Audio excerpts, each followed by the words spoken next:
Okay, so it's painting time. We're already a little ways into painting time, and what I want to show you is basically, here's my first one, my test one. I've already got some of the grills painted in with a little sewer paint. Didn't need another second coat in there.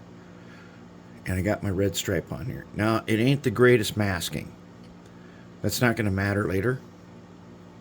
And there is some flash that needs to be done around these windows. We're going to do that too. We'll do that later.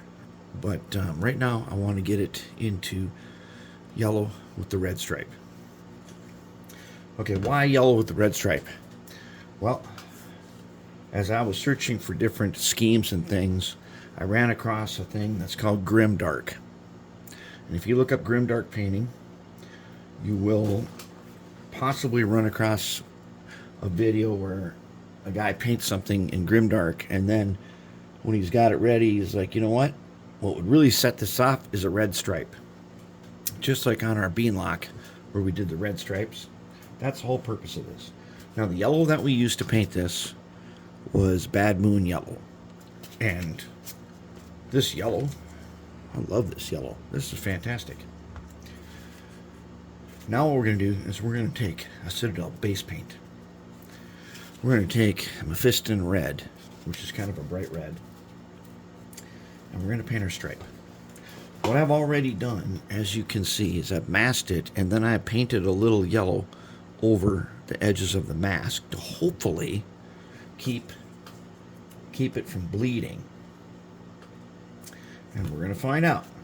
Now, I know for sure that this tape is going to peel off some of the yellow, as has already happened, because this is a die cast.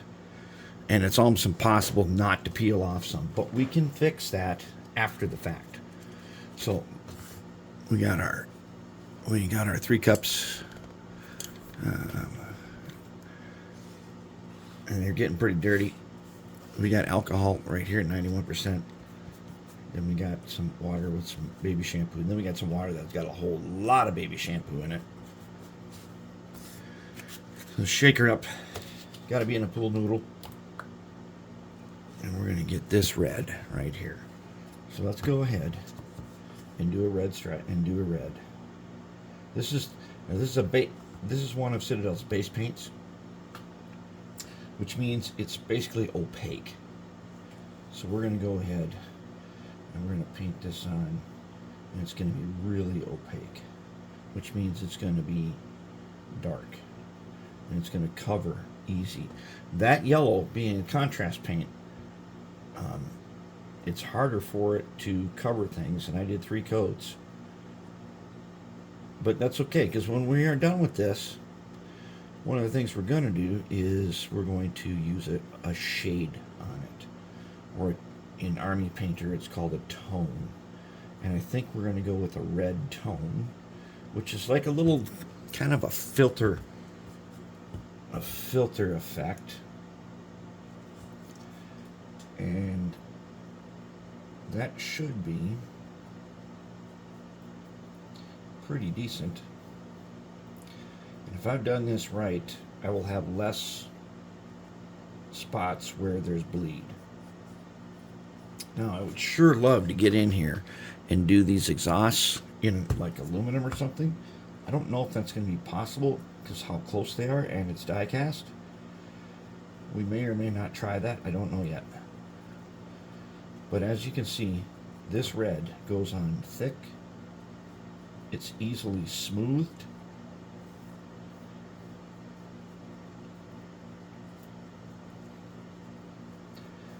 It's smooth so that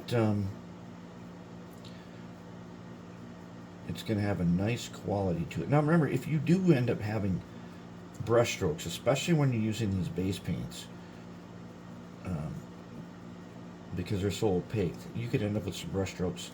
But that's going to go away when we clear coat it. So we're not really going to worry about that.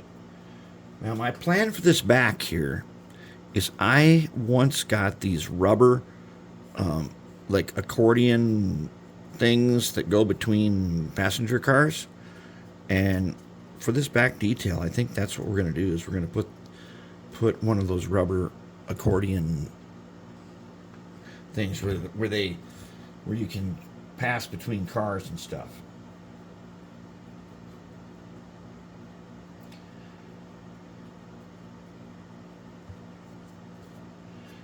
I think we're going to have something good here.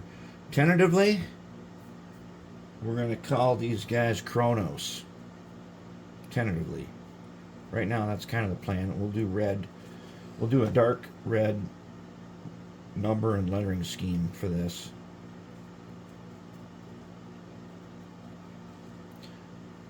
Which ought to look pretty decent. Okay, so that's it. I only need one coat to do this. And all I got to do is look around and find places to smooth it so it doesn't get too thick. And I'm not going to worry about these grills because those grills are getting filled in with some sewer paint. So they look a little more like this. And then when we get to it, we're going to do the over, like the exhaust and stuff. All right, so that's one. Now let's go ahead and get number 2 here. The B unit.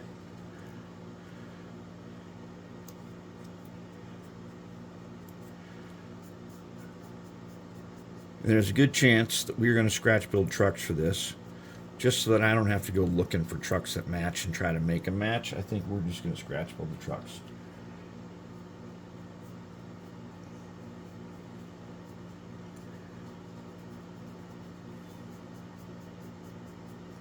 Now hopefully that little extra paint that I put on over the tape does the job and keeps it from giving me too many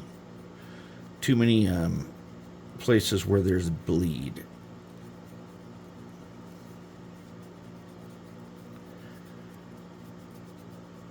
Now, as it is, as long as I don't thin this with the baby shampoo and distilled water, it goes on super thick. If I started to thin it by dipping my brush in that water, that could lead to some real bleed.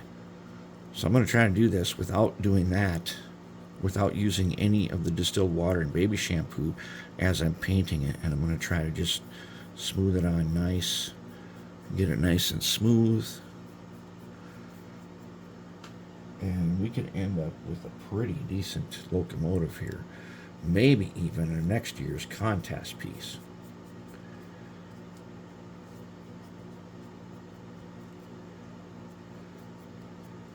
Okay, that ain't bad. I think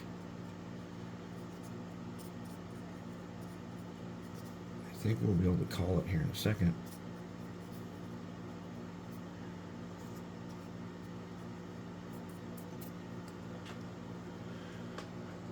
I think we're going to call that.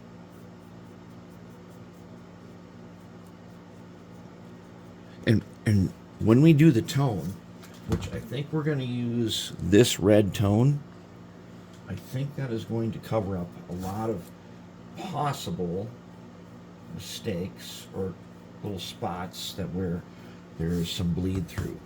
And that's it. That's how we're going to do this one. And then we're going to see what happens here in just a little bit.